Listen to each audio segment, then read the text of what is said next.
Welcome to episode 297 of the Various and Sundry podcast. I'm your host, Matt Harmon, joined live in the Vault Studio on the beautiful campus of Grace College and Grace Theological Seminary by my good friend, my colleague, my co-host, and the man who has a full day of meetings ahead of him, John Scott Sloat. Yeah, full like till like 2 o'clock of meetings, and then I'm at a entrepreneurial biomedical pitch competition this afternoon. Okay. Which is a fun event to go to because it's like Shark Tank for biomedical stuff. And so that's my afternoon. Are you just observing? Like, do you actually get a vote? Like, what? No. Okay. I mean, there's real, as my understanding is, there's real investors in the room. I see. And they are investing in some of these companies or exploring investing. Right.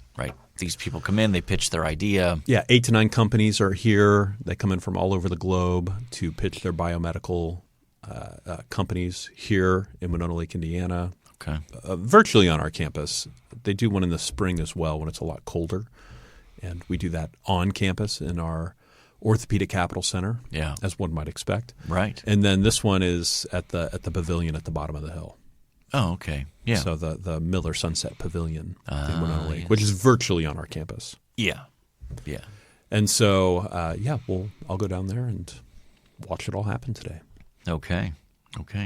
Are you officially representing the institution? Is this one of your roles as vice president? There's a 90-minute networking thing that happens at this event, so okay. I will go for the networking thing. Have some heavy hors d'oeuvres, I'm sure. Heavy hors d'oeuvres. Yeah. How do we distinguish between heavy and light hors d'oeuvres? I think a light hors d'oeuvre is like a cracker and cheese sort of style, where heavy hors d'oeuvres has more meat. Okay. That's at least my best guess. I mean, this is your world, John. You rub shoulders, you hobnob with the elites. And the poor plebes like me just, live vicariously through you. Get back in the office and write more, Matt. That's right. Write more. That's right.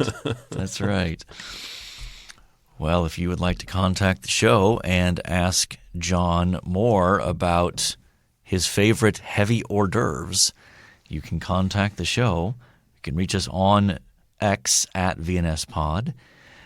You can email the show, variousandsundarypodcast@gmail.com. You can find us on Facebook and on YouTube, and we would love for you to leave a 5-star rating on whatever platform you access the show.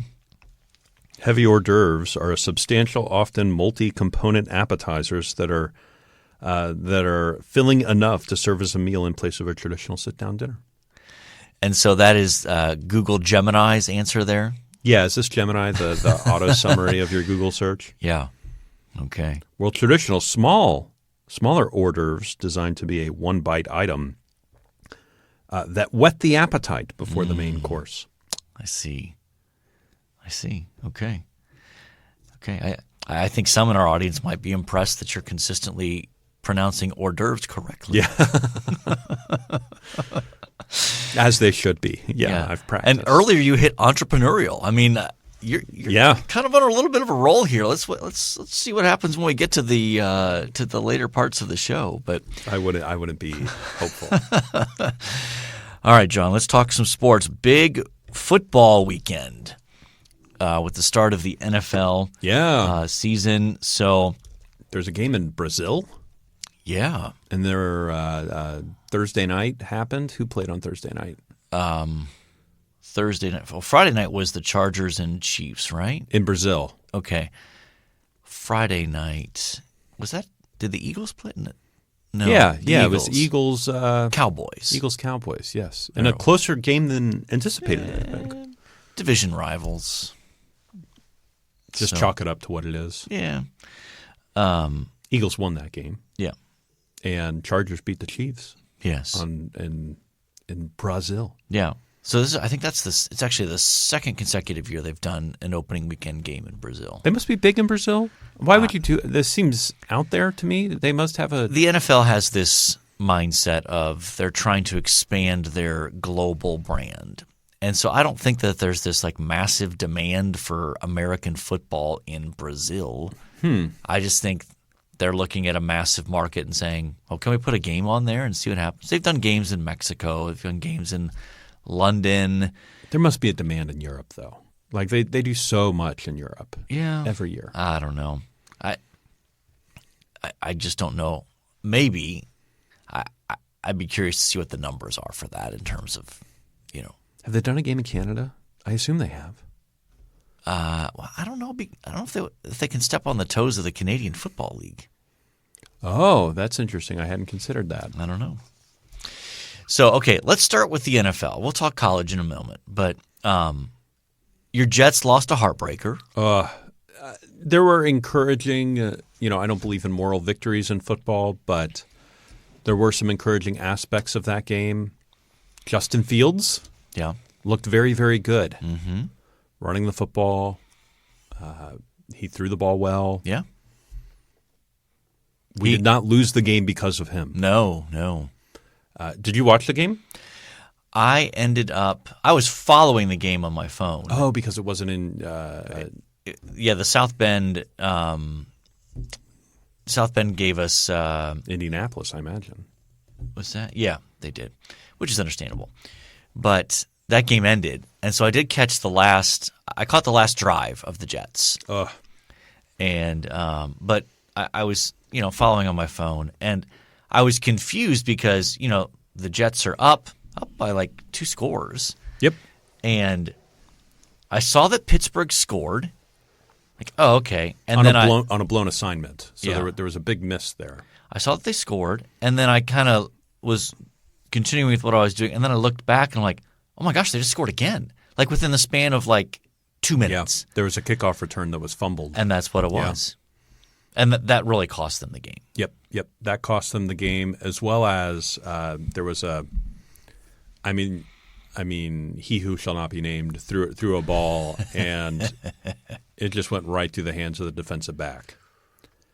I mean, and he was there alone. Mm-hmm. Should have caught that ball. He catches that ball, Jets win that game. Yeah. So those 2 plays are really the ones that made the difference. It was a heartbreak. It was hard to talk to people afterward.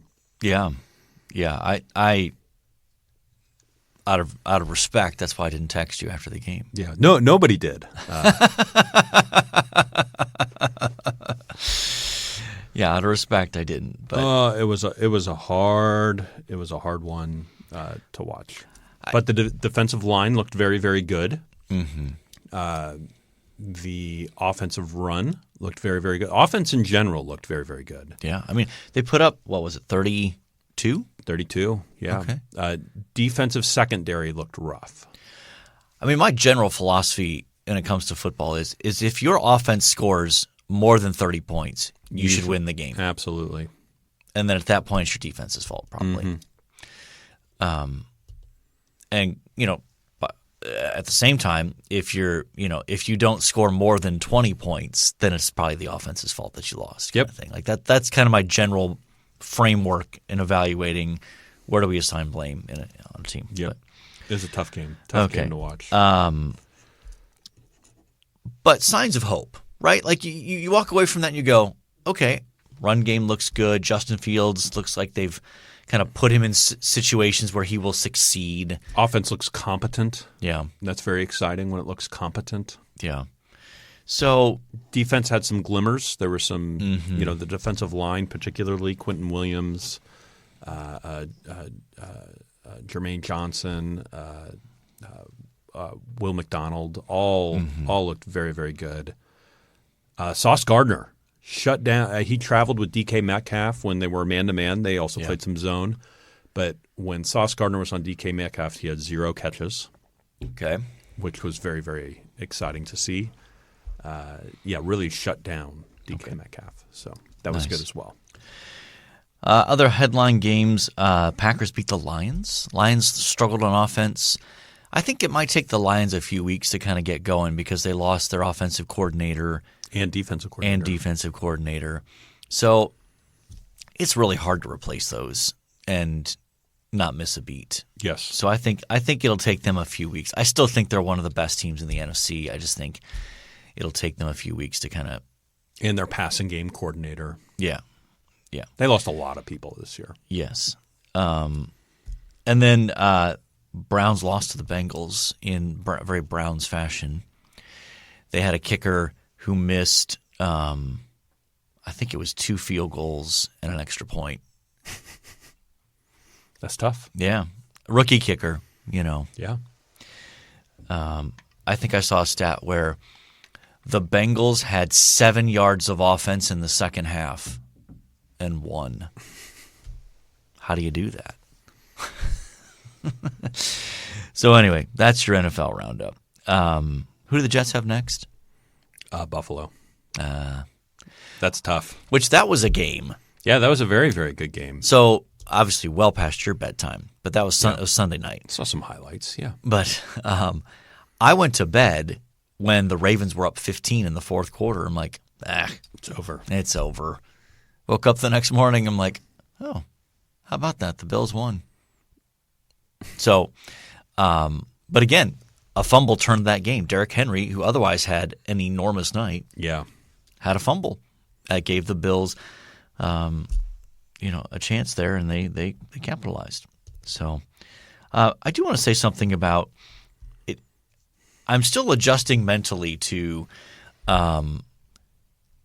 kickers in the NFL consistently hitting 60-yarders.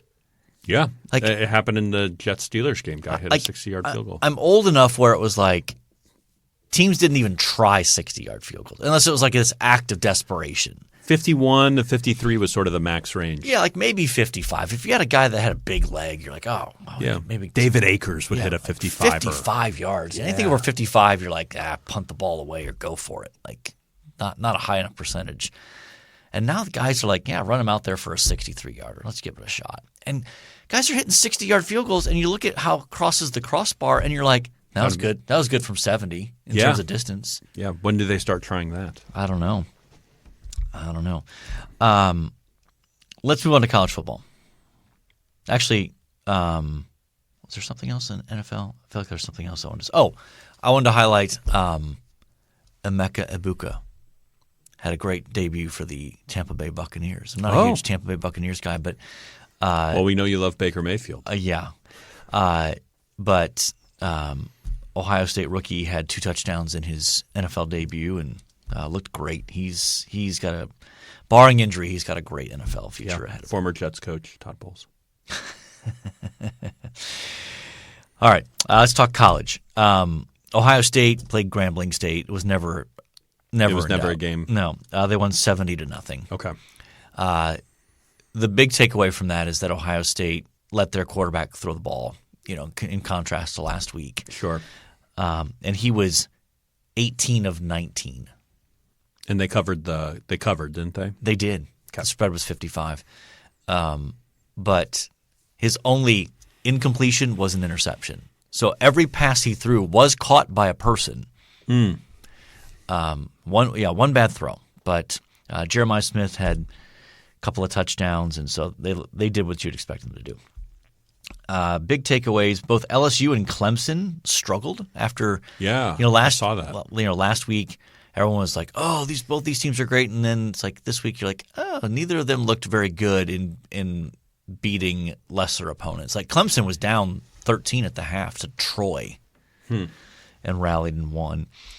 That team up north lost to Oklahoma on the road.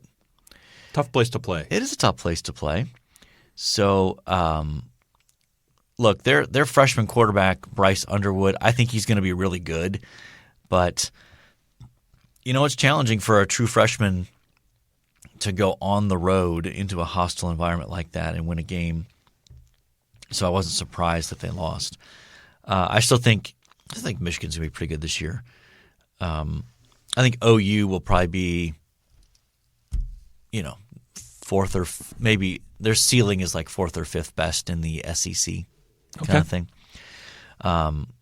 So yeah, that. You want to say anything about the Mets here?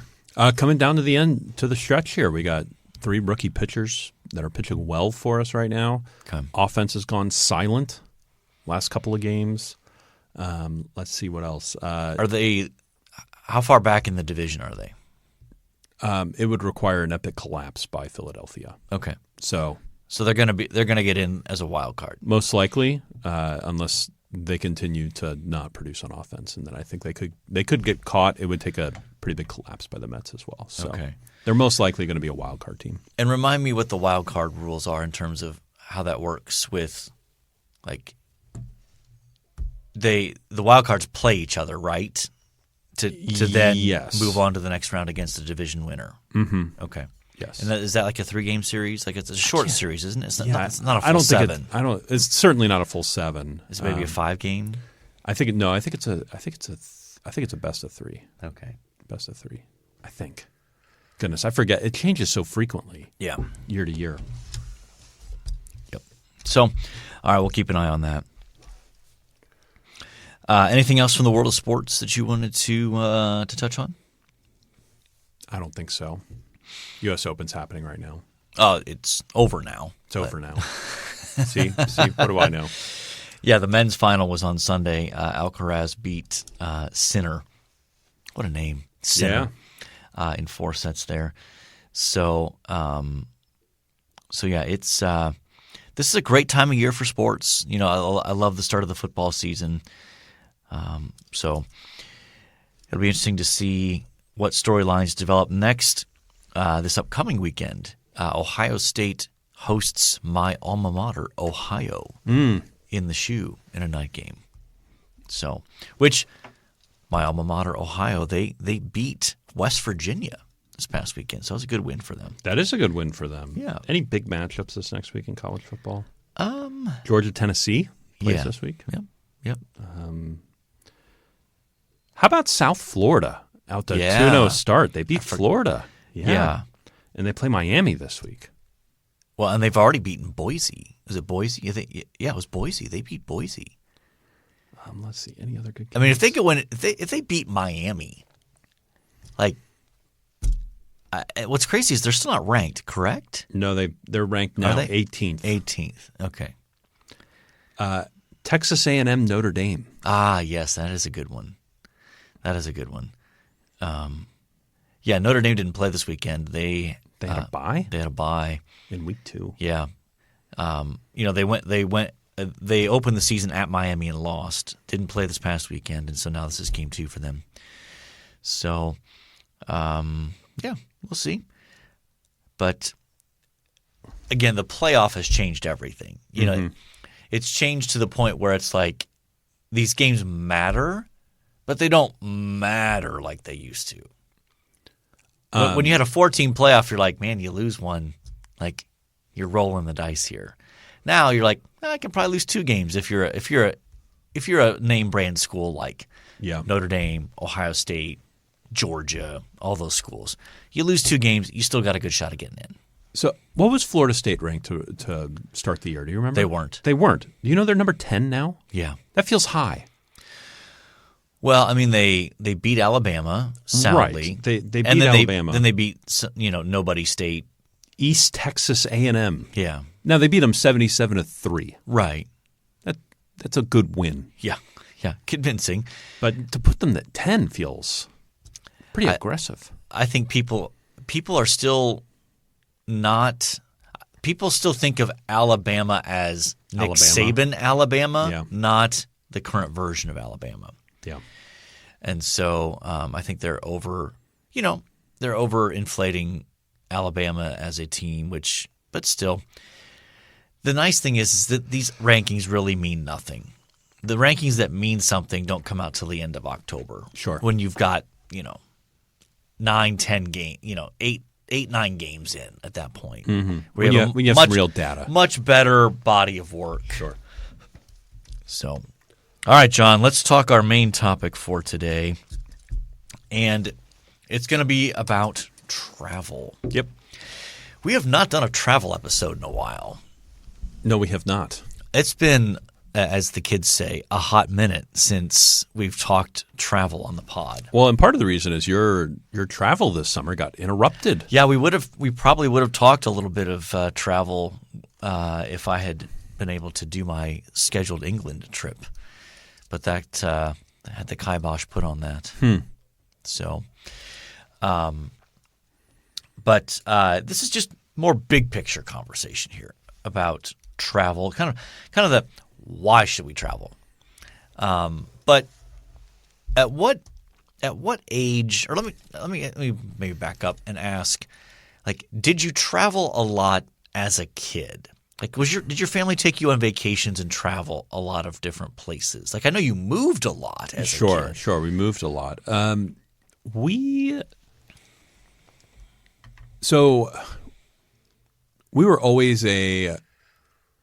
always did vacations, and we always traveled for vacations. So we always went to Florida, or we rented a condo, or we did something like that.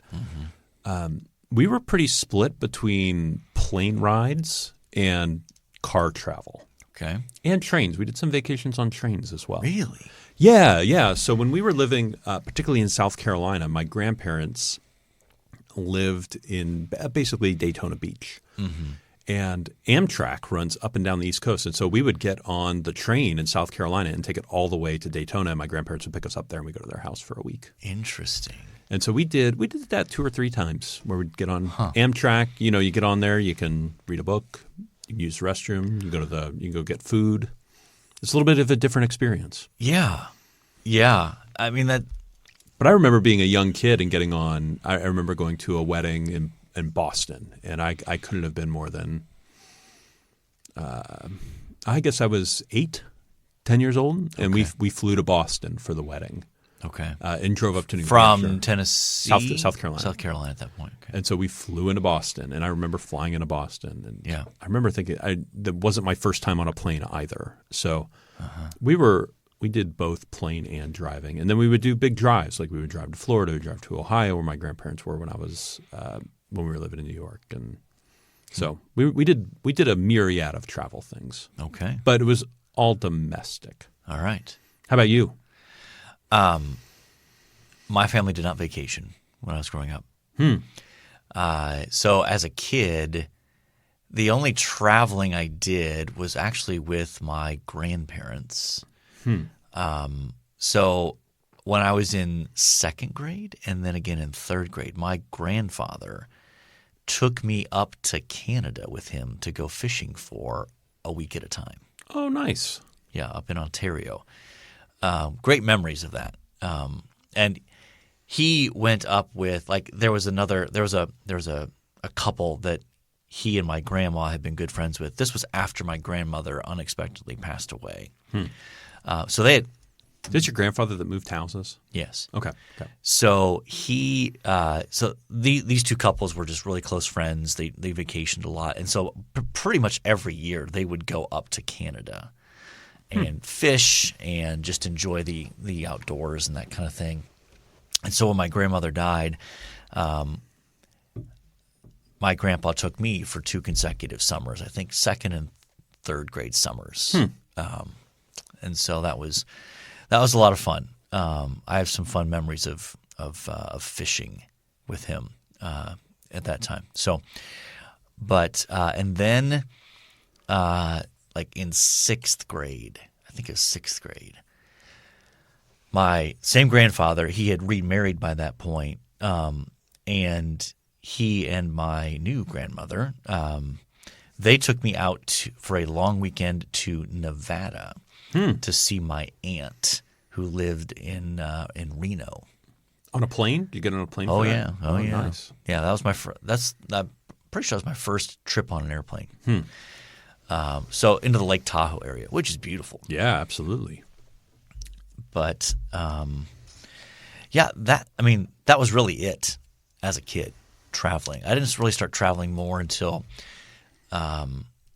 when I was in college. I went on a summer mission project to Ocean City, New Jersey. Yeah, foreign country over there. Yeah. So I drove out there with a buddy, with Rich. Oh, yeah. We drove out there together. That was fun. I'd never seen the ocean. So that, we drove all the way out there. We get out there late at night, and the first thing we do is drive out to the beach. And so there's the ocean. Like, yeah, that's big. Yeah. It's a lot of water. It is. And then in college, I did my first overseas trip the following summer, going to Albania. Yeah. Another missions trip, obviously. Yeah. But So yeah, that was that was kind of my travel experience until I became an adult. Yeah, but here at Grace, was there the requirement for you to have to do like a cross-cultural experience when you were an undergrad student? They added it in like my sophomore or junior year. Okay, and did you go on? Now we call them go encounter trips. I sure did. Where'd you go? Kyrgyzstan. Oh, that's right. Yeah. I remember you telling me about that. Yeah. Yeah. So we went over there, spent some time teaching English, and That was like 10 days. Spring break. Yeah. And then flew back. Okay. And that was pretty wild. Never experienced anything like that. Was that your first international trip? I had been to a resort in Cancun. Yeah, that doesn't count. So yeah, that doesn't count. So I did that, and then I did Israel. That was probably my second. Yeah, that was my first Israel trip as well. And I think, was that my first? That might have been my first international trip with Grace since being a student. Yeah, I think it was. That was 2011, like the first week of 2011, I think. And then I started doing Taiwan pretty regularly for a long time. I did 5 straight years. I did Taiwan over spring break with Grace students, and then we were doing mystery trips. I think I did 3 mystery trips and went all over the globe. It was a lot of fun. Yeah. I still have never been to Africa or South America. Okay. Yeah. Interesting. Or Antarctica. Which I found out you can go there. Did you know this? I talked to somebody that had gone there. Yes. So I know you can visit. I'm sure we talked to the same person. It's not like there's a lot of people who've been to Antarctica. Yeah. So I'm even trying to remember who I talked to about that, but I'm blanking on her name. She used to work in chapel, and now she is teaching full time for us. Is it in the business end of things? I think it's in the business school. I'll think of it after. Okay. Anyway. Sounds good. Anyway, but I was sitting at a table with her as part of our faculty in service, and she was like, yeah, I went to Antarctica last year. You did what? Like, yeah, you can take this cruise from like the tip of South America. You go across and, you know, you get to Antarctica. You get to step off the boat and, you know, walk around in areas where there's penguins and fun. I'm like, I didn't even know you could do that. So, do you remember on our mystery trip when we went in? We were in Christchurch. Okay, and that's one New of Zealand. Yeah, that was one of the staging places for like sending scientific expeditions to Antarctica. Yep. And they have this like museum. It's like a museum you could go to. Yeah, it was like a museum/aquarium. Yeah, and they had a room that they had created where you could go in and it quote unquote simulated the temperatures in. Yes, I do. I remember this. In Antarctica. So you put on these big parkas and you go in there and you stand and it's like, okay, this is cold. Yeah. They had a little igloo in there. All of our students crammed into this little igloo and had a picture. Yeah. So, yeah. But I really didn't start traveling internationally again until I got here to Grace. And that's one of the great things about being a prof is being able to plan trips and take students and get to see the world. Oh, yeah. Absolutely. So, okay. So what in your mind are the biggest benefits of travel? So let's say you're having a conversation with somebody and they're like, I just don't get why people are interested in traveling. Especially think more internationally. I mean, there's a lot of beautiful places to see here in the United States. I mean, sure. There's so many great places to see. But I'm thinking in particular of international kind of cross-cultural experience. What do you think are the biggest benefits of traveling internationally, cross-culturally? So I think particularly if I'm speaking to an American person, I think getting an understanding that the world is larger than what happens here in the United States. Mm-hmm. You'll go around the globe and you'll talk to people about American things, right? Yeah. They always want to talk about our politics or movies or TV shows, fill in the blank. But you'll also learn, goodness, there's a lot of things going on in their own country that you have no idea about. Not a clue, yeah. I'll never forget being in Taiwan and somebody asked me, so, and this is before this was a big deal, but so is Taiwan its own country? Do you think Taiwan is its own country or is it part of China? I just looked at him and went, I don't know. Yeah. But that was a big deal to people living in Taiwan. Yeah. and still is. The biggest deal. Right. That's the number one political international issue for them. And I was having that conversation in 2015. Yeah. Oh, yeah. Well before it was a big deal here in the United States. Right. Because we talk about it now all the time. Yeah. Yeah, it wasn't on the sort of the media radar. I mean, in terms of our own American political leaders were obviously well aware and very much involved in all of those international discussions, but that didn't register on the average American's radar. And now I think most people who pay any attention to the news would probably say, "Oh yeah, I know there's an issue there." You know? Yeah. So I think traveling and having conversations with local people, and I think you could do. I think you can when you travel and just see tourist sites. Yeah, I think you can avoid this in a negative way, right? I think you want to get out and you want to interact with some local people. Yep. You want to get to know them. You want to talk to them. You want to hear what they're concerned about, what they're thinking about, and I think that can expand your horizons a little bit. It can cause you to think more holistically about our world and about God's work in our world, and I think those are good things. Yeah. How about yourself? Well, I know one of my favorite things when going overseas is getting to worship with other believers in their context. It's a remarkable experience of the sort of the unity that the gospel brings, that we share the same faith in Jesus and the same commitments in that, and yet some of the expressions of how that works itself out, and even just the oftentimes I'm struck by, again, depending on where you're at, but like, man, there are faithful believers who are worshiping the Lord despite having very, very difficult personal circumstances. Yeah. And that's just humbling and remarkable, or even just interacting with one of the things that I enjoy doing, and actually I'm going to get to go back to do this in May, Lord willing, is to teach at a pastor's college in Ethiopia to help train future pastors, mainly in Ethiopia, but some of them go off to other African countries. And just remarkable to hear their backstories of how they came to know the Lord and their heart for ministry and the challenges they face, and so that it's hard to replicate that in any other context other than going and being there and seeing what they're experiencing. I also think that one of the benefits of travel is just seeing the vastness. You kind of mentioned this, but like the vastness of God's creation.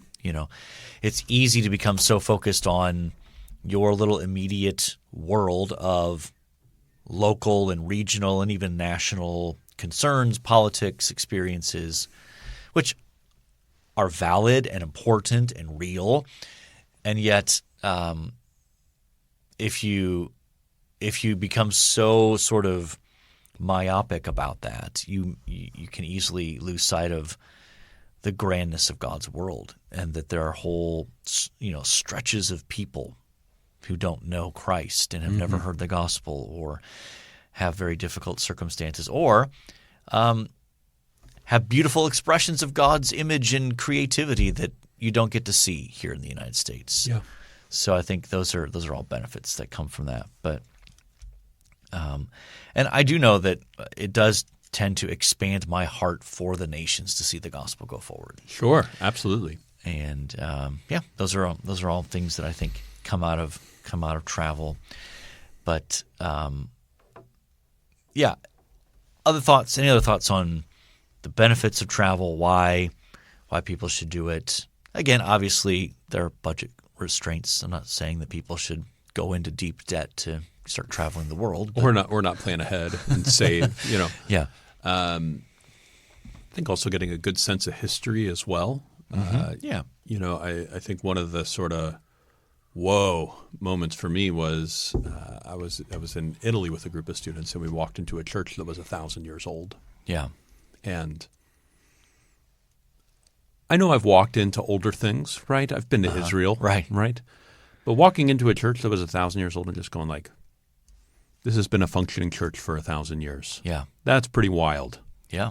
That's pretty insane. Yeah. Yeah, for sure. I know it struck me walking around both Oxford and Cambridge for the first time. Like these have been functioning universities now for, not quite 1,000 years, but like we're approaching. We're getting in that ballpark.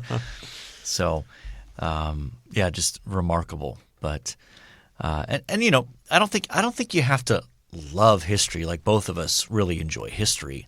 I don't think you have to love history to love travel. It enhances it for sure. Yeah. But it can just some of the most fascinating travel experiences can be literally just sitting and talking with someone about their everyday life and their experiences that are just so different from your own. Mm-hmm. And travel can often provide those kind of opportunities. So, all right. We good to move on? I think so. All right. Time now for This Day in Sports History. All right. This Day in Sports History. What is today's September date? 9th. September the 9th. September the 9th. We are in peak fall right now, it feels like. Or we're approaching it. I mean, this September and then the first 2 weeks of October are the best time of the year in terms of weather and just activity and just all that kind of stuff. So September the 9th, 1940, U.S. national champions women's tennis, Forest Hills, New York, defending champion Alice Marble beats Helen Jacobs for her third U.S. singles title. Alice Marble, Helen Jacobs. I'll repeat those names. They're so easy to pronounce. You're on a roll, man. 1960, Denver Broncos beat the Boston Patriots. That's weird. 13-10 in the AFL's first game before 21,597 fans at Nickerson Field in Boston. Yeah, so 1960 is the start of the AFL. I don't know if I would have put it at 1960. I think I might have guessed it was a little bit earlier. But yeah, I would have said like 50 sometime. Mm-hmm. That would have been my guess. Yep. Because by 7 years from this date, they were integrated with the NFL. Was it 67? Well, I know the Jets won the third Super Bowl, and I guess that would have been the 68-69 season. So it would have been the 66-67 season would have been the first. 1972, Soviet runner Ludmila Bragnia wins the women's 1,500 gold medal at the Munich Olympics with a world record 4 minutes and 1 second. Okay. No pronunciation corrections on that? I would have gone with Bragina. Bragina. Okay. You got to say it with a little Russian flair. There you go. Also in 1972, West German equestrian rider. You skipped one. Did I? Yeah. Oh, also there's three. There's three from 72. Okay, yeah. 1972, Soviet Union. Well, can I just do the West German one? No, this is an important one. Well, I'll go back. Okay, fine. Okay. West German equestrian rider Lieselot Linsenhoff. Well done. Did I do all right there? I think so. Yeah. Okay. Follows her dressage team's gold medal in Mexico City with the individual dressage title at her home Olympic in Munich. I don't know what dressage is. Dressage. Dressage is how that's pronounced. Yeah. Is it a horse racing thing? It's not. I don't know if it's racing or if it's like. I don't know if it's like the equivalent of, like in dog shows. They jump over the stuff? Or it's more like presentation. Like, look at how. Best in show? Yeah, sort of. that kind of thing, I think. All right. Also in 1972, Soviet Union beats the United States 51-50 in the most controversial game in international basketball history. While the U.S. is leading 50-49, the final 3 seconds are replayed 3 times until the Soviets finally win. You can tell there's a little slant in the in Munich. Yeah. But 1979 U.S. Open's men's tennis. John McEnroe wins his first Grand Slam title, beating fellow American Vitas Gerulaitis. I have no idea. Vitas Gerulaitis. Yeah. Okay. All right. So I think we can safely rule out the Soviet Union cheating to beat the Americans. Yes. Okay. Unless we want to highlight the cheating. So who do you like out of this? I'm a big John McEnroe fan. Yeah. You cannot be serious. Yeah, I enjoy John McEnroe. I think it's fun to listen to him also. He's got a good personality. Yeah, when he calls tennis matches, I think he's obviously he's knowledgeable, Sure. but he's enjoyable. I like that he, as you'd expect, kind of tells it like he sees it. Kind of willing to be critical of players, and so yeah. All right, one thing you liked. Oh my goodness! Well, now I'm just thinking about John McEnroe. Let's see. My wife and I went apple picking this weekend. You told me about this, yeah. And so we went up to Kircher's Orchard in Goshen, Indiana, and picked about 20 pounds of apples. So, okay, so confession: I've never been apple picking. I mean, it's exactly like it sounds. Yeah. So, do you pay by the pound? Yes. Okay, so they give you some basket-like thing. Yeah, you can get a 20-pound basket or a 10-pound bag. Okay. And so we opted for 2 10-pound bags. Okay. So we could each have a bag and fill them up, and then once Andrew's gets full, I carry both bags. I see. Mm-hmm. I see. How chivalrous of you. Yes. And they used to have the apple pickers. Have you seen these with they're like long poles, right? Right, with little hooks on the end and little baskets to catch them, so you get the high up ones. Yeah. They seem to have done away with those. Oh. And so now I am the long pole. And so I reach all the high apples. That's my job. Do you have to climb up into the tree to do that? No. I've never climbed up into an apple tree yet. I see. Because your wife is pregnant, so I was definitely not envisioning you either you putting her on your shoulders to go up and get those, or vice versa. There was no. Okay. No human pyramid attempts there. No. So and what are we doing with 20 pounds of apples? So we do a couple of things. We'll do a couple of apple smaller recipes that we have, and then probably this coming weekend I will do a big pot of apple cider. Okay.